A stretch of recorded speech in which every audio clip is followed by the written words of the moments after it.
Thank you for watching. In this video, I will take another look at the points that have been questioned since the assassination of President Trump. Of course, there were also points that became clear afterwards, but there were also false information, and information of ambiguous authenticity that spread on social media. Before getting to the main topic, I would like to touch on a few things. I want to really see something that said, take a look at what happened.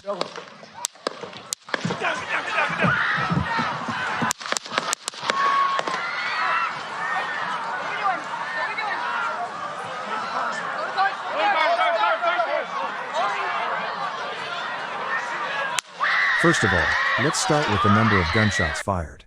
It is generally said that 7 or 8 shots were fired.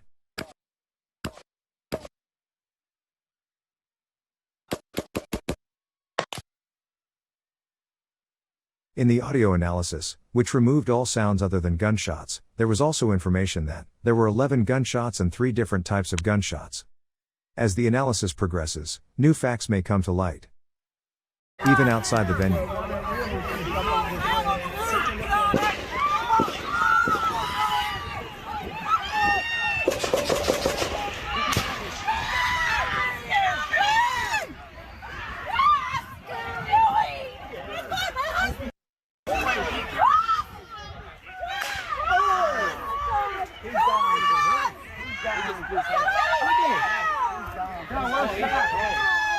This video shows a sniper lying on the roof of a building.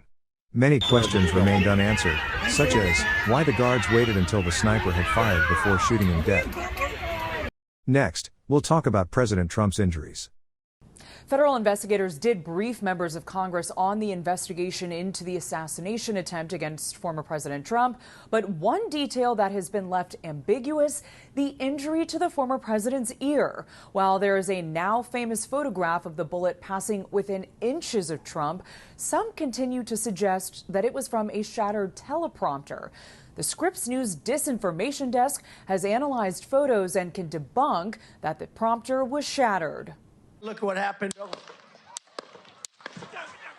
Just moments after gunmen fired shots at former President Donald Trump at a Pennsylvania rally, conspiracy theories started swirling, many of them related to how the president ended up with that bloody ear. Widely shared social media showed a photo that is false, that a teleprompter was shattered, in support of the theory that it was flying glass that injured him. But when playing verified footage of the assassination attempt, if we pause the video here, we can see the 2 teleprompters intact.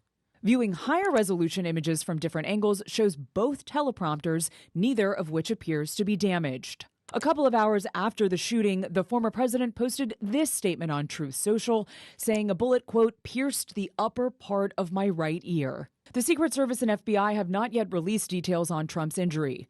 Confirmed photos and videos taken the day of the shooting prove the teleprompter theory is false.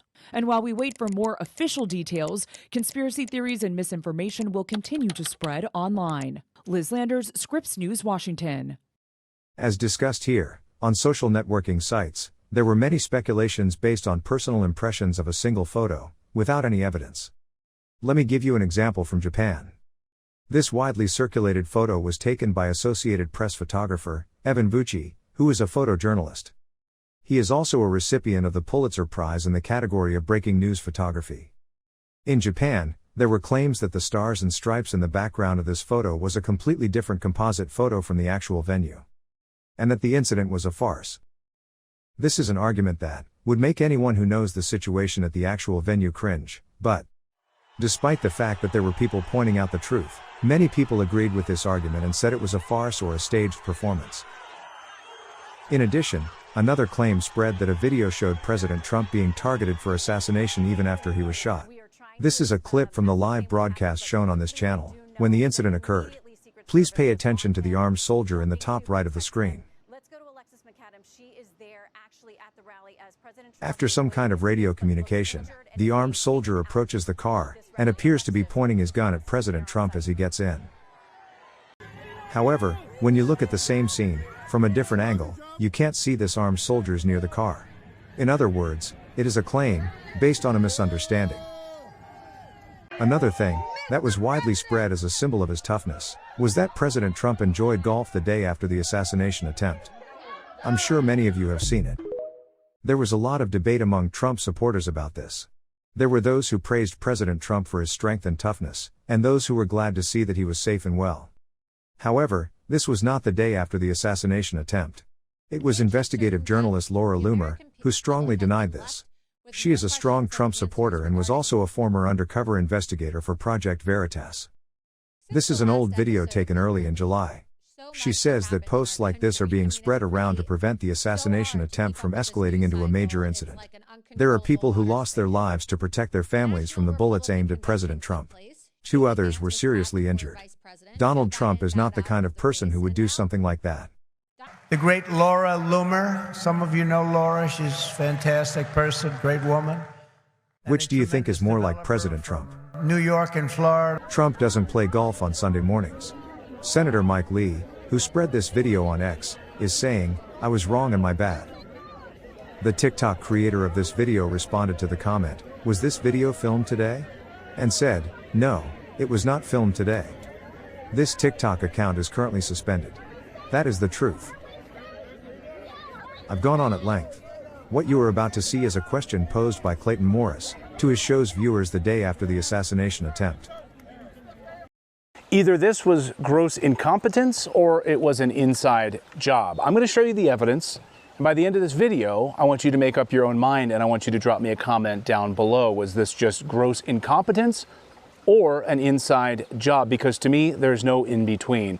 Hey everyone, I'm Clayton Morris. You know, last night I was incredibly angry. Today I woke up even angrier as I was watching corporate media all say the same thing, almost as if they've been giving all the same talking points. We need to turn down the rhetoric. From CNN to Fox News to MSNBC to CBS, Face the Nation, all of them. We need to turn down the rhetoric. Even Fox News had the balls to have on an assassin himself, Mike Pompeo, who has been confirmed wanted to assassinate Julian Assange, former head of the CIA.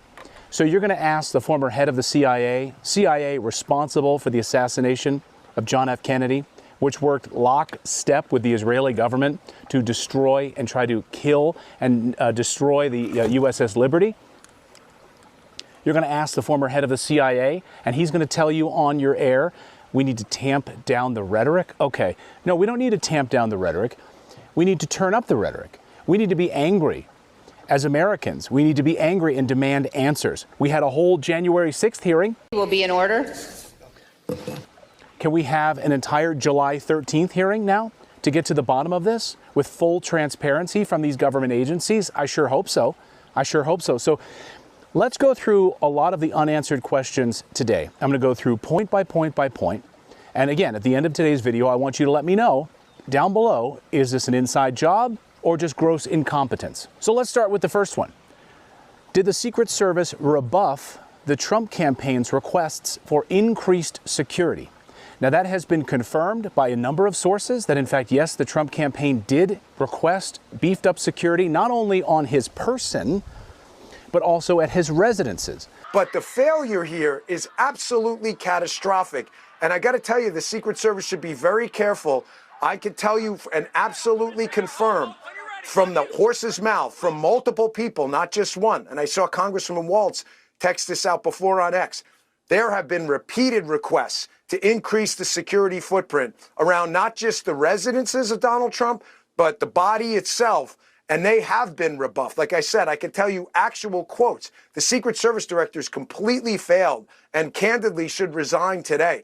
However, the head of media relations and PR for the Secret Service today released a statement saying that that is untrue. He writes, this is absolutely false. In fact, we added protective resources and technology and capabilities as part of the increased campaign travel tempo. Okay, as part of the travel tempo. Really? Well, we know from Dan Bongino and other sources that in fact, they did rebuff these requests. And in fact, they didn't get the added security that they required. So that is a lie.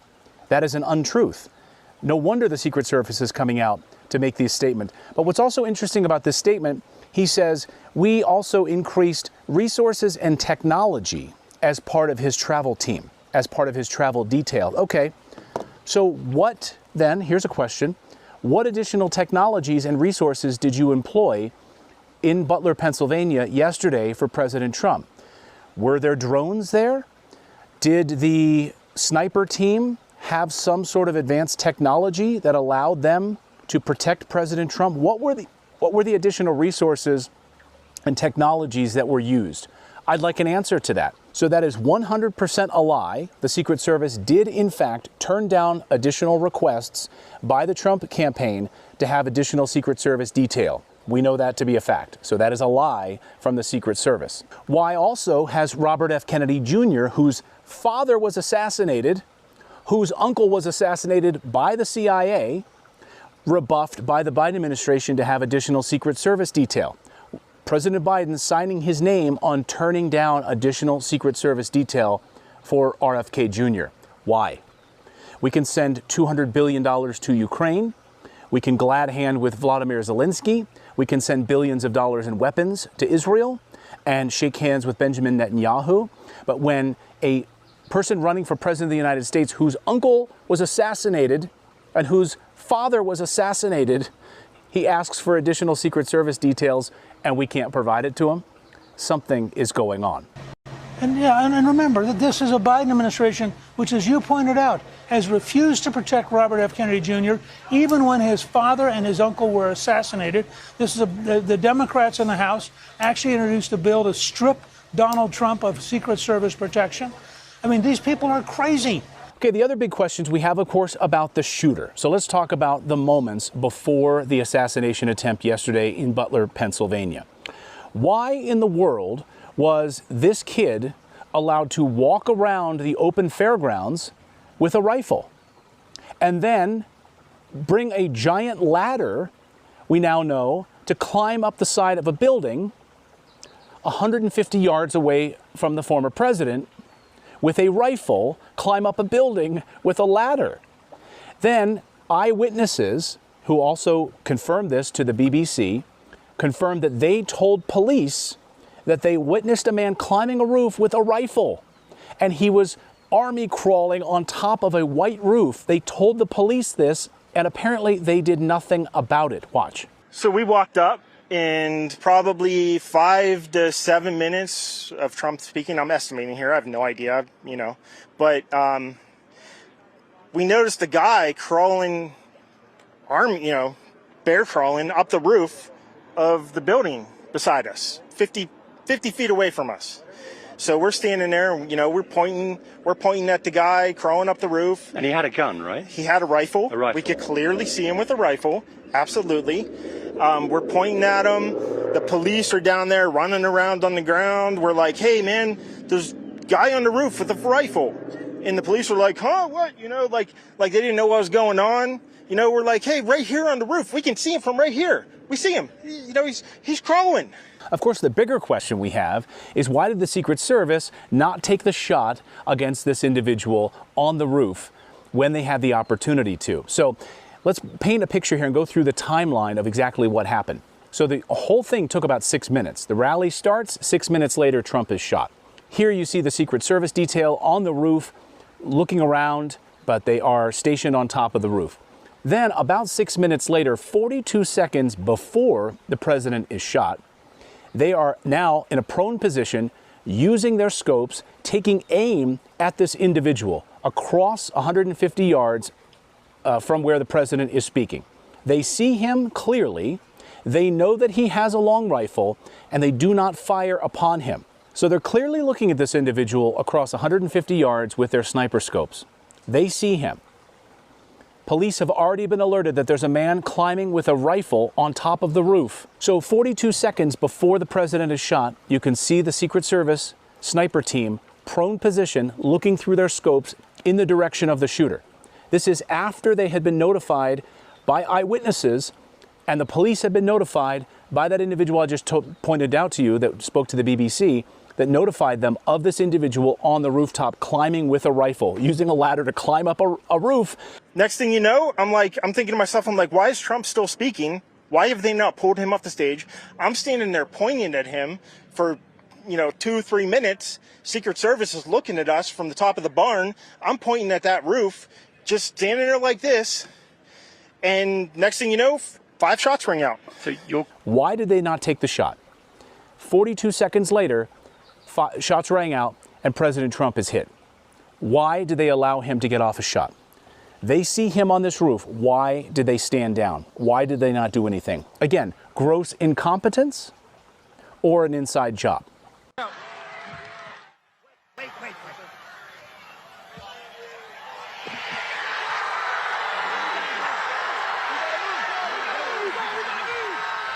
All right, now let's talk about the shooter. 20-year-old Thomas Crooks. He's been identified. He lived with his mother and father in Bethel Park, Pennsylvania, about 43 miles away from this location.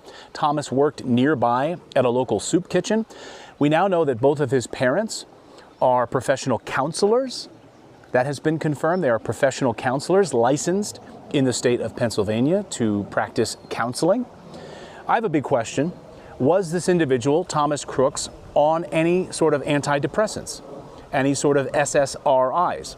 The reason I ask that question, and I hope we'll get an answer, because he's not a minor, he's 20 years old, we should have access and be able to hear from the FBI whether or not he was on any kind of antidepressants. Almost every mass shooting in the United States over the last more than decade or so, starting with Columbine all the way up, have one thing in common, and that is antidepressants, SSRIs. Was this individual on an antidepressant, and who gave him the prescription for antidepressants? Was it any one of his parents, who are professional counselors, who of course can write prescriptions and allow their son to be on antidepressants or SSRIs? I'd love to know the answer to that. We also know that he had a large amount of explosives in his parents' house. We also know he had explosives in the vehicle that he drove to the location to carry out the assassination. So if you're a counselor, your job is to counsel, to understand human behavior. How do you not see that your son is making explosives in your house? The other questions we have, of course, was he a lone wolf, a lone gunman, working by himself? Mike Benz pointing out, cybersecurity expert Mike Benz pointing out that last night his Facebook, his Instagram, Thomas Crooks's Facebook, Instagram, and other social media platforms and YouTube channel were being wiped and content was being removed. Who was removing this content? Was it the tech companies removing this content at the request of somebody in the federal government? I would love to know that. He's dead. Who's removing content from his social media accounts? Again, none of this is conspiracy theory. All of this has been confirmed by the evidence and eyewitnesses and law enforcement on the scene who are giving us this information. So let's recount. Why did the Secret Service, who had him in their sights 42 seconds before he fires on the president, not take the shot to take this guy out? They see a man with a rifle who's clearly not part of the Secret Service with a rifle on a rooftop. Why do you not shoot him? Why do you not take him out?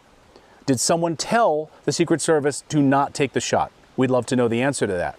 Why were eyewitnesses able to witness this individual climbing up a roof, using a ladder, carrying a rifle, and no one did anything about it? Why did the Secret Service rebuff the Trump campaign's requests for additional security, additional Secret Service detail?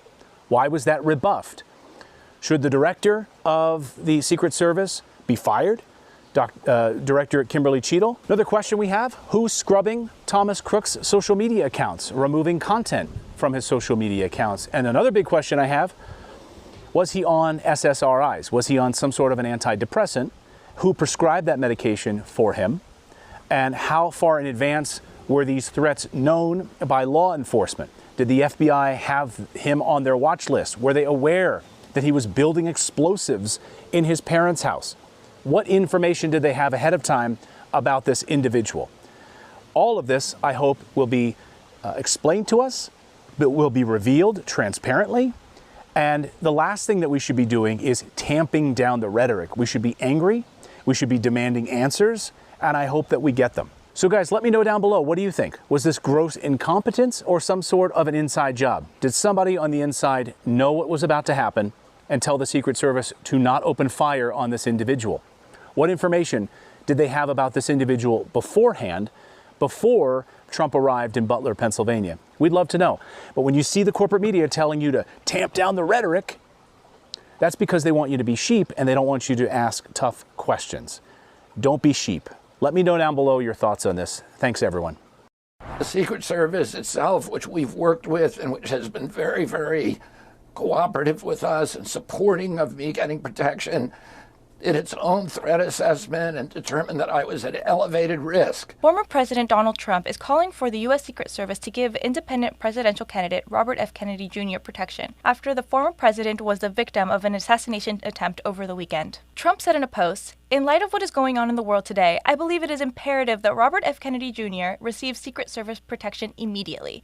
Given the history of the Kennedy family, this is the obvious right thing to do." Kennedy has previously been denied Secret Service protection, where the Department of Homeland Security has said it is processing another request for the heightened protection. Kennedy has decried his multiple denials for Secret Service protection as politically motivated, petty, and vindictive in the past. The independent presidential candidate is the son of former New York Senator Robert F. Kennedy, who was assassinated in 1968 while running for president, and the nephew of former President John F. Kennedy, who was assassinated while president in 1963. Since the attempted assassination of Trump, several lawmakers from both sides of the aisle have called for increased security for Trump and Biden along with Kennedy.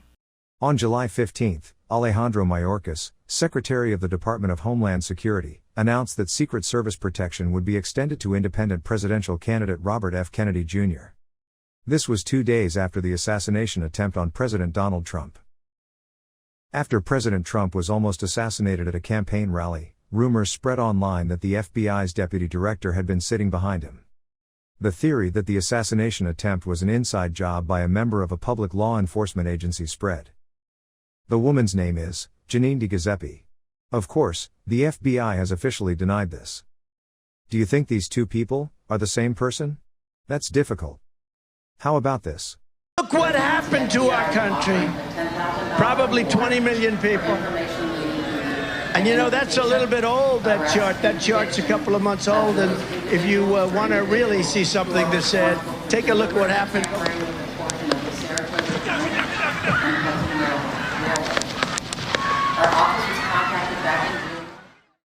I don't have the confidence to say with certainty that they are the same person. At this point, it has not been proven that these two people are the same person.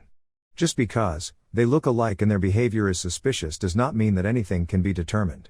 However, there are some things we can understand. First of all, Janine DeGiuseppe is not the deputy director of the FBI. She is the assistant director of the FBI's Insider Threat Office at FBI headquarters in Washington, D.C. It can also be translated as deputy director, but this can be misleading. If it is of any concern, it is that she was appointed by Director Christopher Wray in August 2023, and the person in charge of the Insider Threat Office Prevention? Christopher Wray, the director of the FBI, made the following statement at a congressional hearing. "I have absolutely no idea why this man is still the FBI director." Director Wray, to the best of your understanding, how close did the assassin's bullet come to killing President Trump?